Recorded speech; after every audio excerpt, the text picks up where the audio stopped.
Hello दोस्तों, मैं जितेंद्र जिज्ञासा प्रोजेक्ट छत्तीसगढ़ में आपका स्वागत करता हूं। आज हम देखेंगे कक्षा 5वीं के पर्यावरण विषय के एक बहुत ही महत्वपूर्ण अध्याय दिव्यांगता अभिशाप नहीं के बारे में। इस अध्याय में हम देखेंगे दिव्यांग कौन हैं, फिर देखेंगे कहानी रमेश और नरेश की, राजा राम का संघर्ष, फिर देखेंगे ब्रेल लिपि क्या होती है, लुईस ब्रेल कौन थे, पढ़ते समय की ब्रेल लिपि क्या है और अंत में देखेंगे ब्रेल लिपि को कैसे पढ़ें और लिखें। तो प्रारंभ करते हैं दिव्यांग कौन से। दोस्तों, हम अपने आसपास कई ऐसे व्यक्तियों को देखते हैं जिनके शरीर के किसी न किसी अंग में कुछ न कुछ विकृति होती है, अथवा उनके शरीर का अंग अपूर्ण होता है या वो अंग होता ही नहीं है। किसी व्यक्ति के हाथ, पैर, कान, आँख आदि किसी अंग में भी विकृति हो सकती है। ऐसे व्यक्तियों को दिव्यांग कहते हैं तथा उनके इस गुण को दिव्यांगता कहते हैं। ये व्यक्ति साधारण व्यक्तियों से थोड़े भिन्न होते हैं। अब हम देखते हैं कहानी रमेश और नरेश की। एक बार चौराहे पर नरेश एक ऑटो वाले को देख रहा था क्योंकि उसे रेलवे स्टेशन तक जाना था। इतने में एक 20 से 22 साल का नौजवान बैसाखी लेकर नरेश के समीप आया और कहा कि चलो मैं आपको रेलवे स्टेशन तक छोड़ देता हूँ। इतने में नरेश ने कहा, आप तो दिव्यांग हैं, आप मुझे रेलवे स्टेशन तक कैसे छोड़ेंगे। ये सुनते ही वह दिव्यांग अपनी बैसाखी निकाल कर ऑटो में रखा और ऑटो को प्रारंभ कर बोला, हाँ मैं दिव्यांग तो हूँ, परंतु मैं ऑटो चलाना अच्छे तरीके से जानता हूँ और मैं आपको रेलवे स्टेशन तक छोड़ सकता हूँ। इतना सुनते ही नरेश उसके ऑटो में बैठ गया और दोनों रेलवे स्टेशन की ओर निकल पड़े।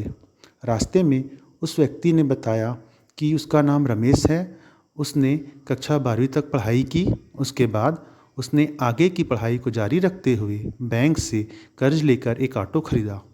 अब वह ऑटो के माध्यम से पैसे अर्जित कर अपने परिवार का भरण पोषण करता है और सामान्य व्यक्ति की तरह जीवन यापन करता है।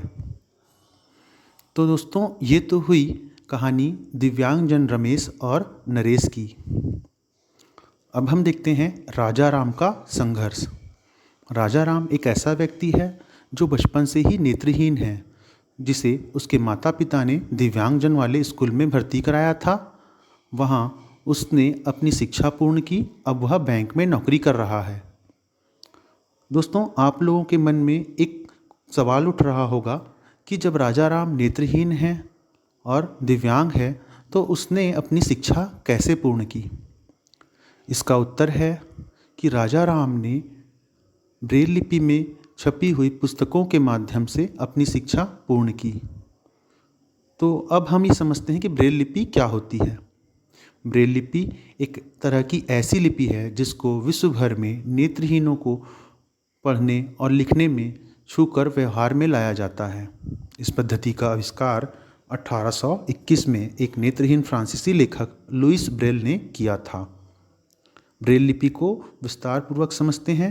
ब्रेल लिपि में एक आयताकार सेल में 6 डॉट्स यानी कि 6 बिंदु होते हैं जो थोड़े थोड़े उभरे हुए होते हैं।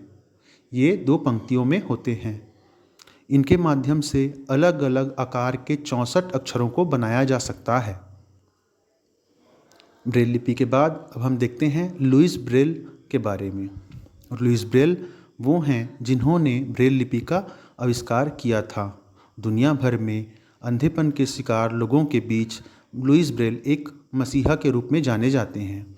लुईस ब्रेल जब 3 वर्ष की आयु के थे तब उनकी आँख में चोट लग गई थी और 5 वर्ष की आयु में उनकी आँखों की रोशनी पूरी तरह चले गई थी।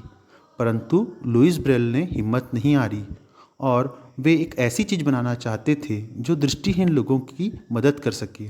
इसलिए उन्होंने एक राइटिंग स्टाइल बनाई जिसमें 6 डॉट कोट्स थे।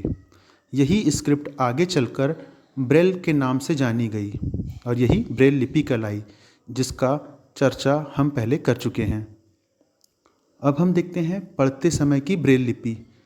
हिंदी के जितने भी अक्षर हैं उनके लिए ब्रेल लिपि में अलग अलग चिन्ह निर्धारित किए गए हैं। ब्रेल लिपि में उन्हीं 6 बिंदुओं के माध्यम से सब अक्षरों के लिए अलग अलग चिन्ह हैं। चूँकि ब्रेल लिपि में मात्राएं नहीं होती है, अतः मात्राओं के स्थान पर हम स्वर जैसे कि ए ओ आदि को लिख देते हैं। तो हिंदी में सभी अक्षर स्वर और व्यंजन सभी के लिए चिन्ह निर्धारित किए गए हैं। अब हम देखते हैं ब्रेल लिपि को कैसे पढ़ें और लिखें। इसे हम एक उदाहरण के माध्यम से समझ सकते हैं। हम इसे नरेश लिखकर समझ सकते हैं। नरेश को हमने दाएं से बाएं लिखा है, जबकि इसे पढ़ते समय इसे बाएं से दाएं पढ़ेंगे। ऐसा इसलिए है क्योंकि जब लिखते वक्त नरेश को हम दाएं से बाएं लिखेंगे, तभी तो पढ़ते वक्त हम उसके उभारों को छूने के लिए कागज़ को पलटकर बाएं से दाएं पढ़ पाएंगे। तो दोस्तों, ये तो था ब्रेल लिपि के बारे में। तो आज हमने देखा दिव्यांगता अभिशाप नहीं है, दिव्यांगजन कैसे सामान्य लायक जीवन व्यतीत कर सकते हैं, और ब्रेल लिपि को हमने विस्तार में देखा। धन्यवाद।